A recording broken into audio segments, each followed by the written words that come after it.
Galera, tô trazendo conteúdo novo aqui. É um negócio que eu vou fazer pra vocês. Esse caderno aqui, ele é o meu, né? Que eu uso pra mim arrancar folhas bronzeadas. Espera aí que eu vou só arrancar. Pronto, galera, vai ter um negócio assim, né? Primeiro você pega essa ponta. Tá rasgado? Pega essa ponta. Eu tô usando conteúdo. Essa ponta e coloca aqui, tá bom? Essa ponta e coloca aqui. Então, assim, em qualquer lugar que ela der.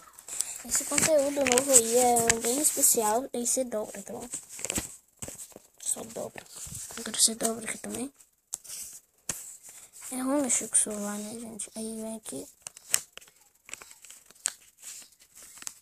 Coloca aqui assim. Formando essa casa. Formando esta casa. E agora você vira assim, né, de cabeça pra baixo a casa. E pega isso aqui assim, coloca assim. Nos dois, tá bom? Nos dois, a mesma coisa.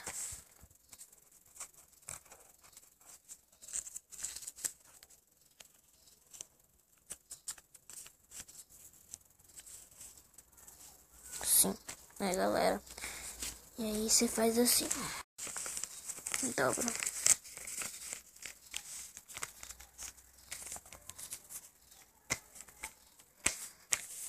Tem que ficar certinho, mas o meu não precisa não, que eu não vou colocar no dedo, tá bom? É tipo uma... Vocês vão ver.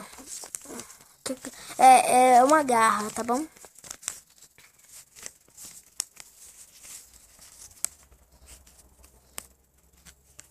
Peraí, deixa eu dobrar aqui e já volto. Bom, galera, dobrei no meio. Agora abre. Se você quiser pra essa mão aqui que eu tô mexendo, você faz assim. Sim, só que arrumadinho na linha, entendeu? Assim, peraí. Direito.